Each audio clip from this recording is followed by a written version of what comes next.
They're the voices of power helping guide us through a global pandemic. But what are our state premiers really saying? Does their body language tell a different story? I'd have to come back to you in terms of the exact dates. Faking it. He's faking it. You know, there was a sense of any confusion. That's an interesting ploy. These are difficult decisions. That's what we call a distress signal. Here, clearly hiding something. You notice licking his lips. He knows what the question is. Morning, everybody. All right, good afternoon, everybody.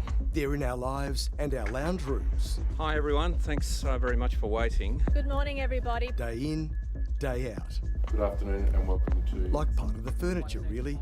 There's Dan from Victoria, Gladys from New South Wales, Anastasia from Queensland, Steve from South Australia, and Mark from WA. There's nothing wrong with going for a run. There's nothing wrong with going for a run and having a kebab. For the past 7 months, we've hung off our state premiers every word. But how much can we trust their word? If honesty is the best policy, how have our policymakers performed? We know what they've told us, but what haven't they told us? Why can't they just tell it like it is? I don't know. Yeah, I'm telling you the truth. I don't know. I mean, it's stupid. There's a lot we're not being told. Steve Van Apperen is an FBI-trained lie detector specialist. We asked him to analyse the responses and styles of Victorian Premier Daniel Andrews, New South Wales Gladys Berejiklian, Queensland Anastasia Palaszczuk, South Australia Steve Marshall, and WA's Mark McGowan.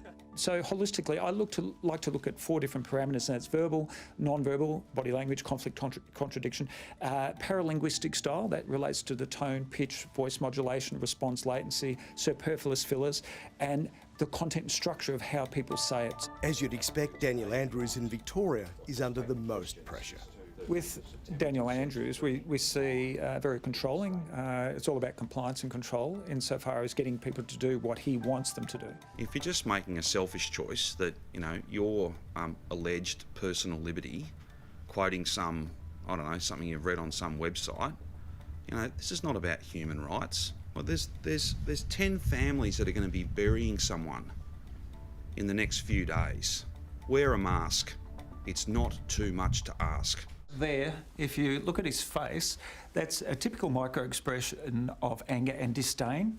It's almost like he's been through it, he's angry. So at what point were you first made aware of concerns about the operation of the hotel quarantine system in Victoria? There were a number of outbreaks. I'd have to come back to you in terms of the exact dates. Okay. One of the things I look for is avoidance. I want to know whether or not people are giving me the message, or are they sidestepping the issue? Are they avoiding it? Or are they deflecting? And that's a clear deflection because he didn't answer the question. Why did you not consult with police at all? There's consultation with police on almost a daily basis, and the consistent theme, the consistent request from Victoria Police, from the Chief Commissioner down, is give us rules that we can enforce. That is the consistent position. There's total avoidance, sidestepping the issue and deflecting. So the question was very clear and concise. In New South Wales, Premier Berejiklian is under far less pressure, and it shows. Asked about Victoria's long road back, she deflects, talks up her own state. What it demonstrates is that whilst we work together on border issues, we have very different views of how the disease is dealt with. And clearly in New South Wales, we've had the benefit of a whole-of-government systemic approach to dealing with the pandemic, which has allowed us to keep society pretty much open in everything. Steve says it's what the New South Wales Premier doesn't say that's telling. One of the things I look for is words matching the body language. So I look for conflict or contradiction between what a person is saying and what their body language is in fact stating. So it was genuine frustration when she was shaking her head and not being able to understand why Victoria can't, change the situation and borders can't be open again. So obviously that's a real point that annoys her. If they were more straightforward, it'd be better. It'd be much better for the country. Darren Hinch is one man who's always told it like it is. As a journalist, he went to jail for it. As a politician, he went to Canberra for it. If you're a politician, as in any part of the world, if you're going to tell a lie, you must have a bloody good memory. I used to always say, I covered Watergate, right? And I've always said, the crime in Watergate wasn't the break-in, it was the cover-up. And it's usually the case. As Melbourne suffocates with crippled business, no restaurants, nighttime curfew and restrictions on movement, up in Palaszczuk's protectorate of Queensland, it seems a little favouritism has evolved. Interstate AFL players and their wives and girlfriends were welcomed into the Sunshine State with open arms, but a grieving daughter was banned from her own father's funeral. I will not be bullied, nor will I be intimidated by the Prime Minister of this country, who contacted me this morning and who I made very clear to the Member fact Everton will put his that comments it through was the not my chair. decision. On the question of honesty, is that honest or dishonest? I think it's more... Saying it's not my decision, it's the Chief It's a Health Officer. minimisation, justification and rationalisation. That's what I see it as, because it can be her decision, but she's shifting the blame to the Chief Health Officer. During this pandemic, I've lost loved ones as well, so I know exactly what people are going through. Okay, thanks. I believe that emotion was real. You could tell she really felt that. And she was visibly upset about it. Especially for me, because I'm a Port Adelaide supporter. Shame. But sorry, you can take up another sport for the rest of the year.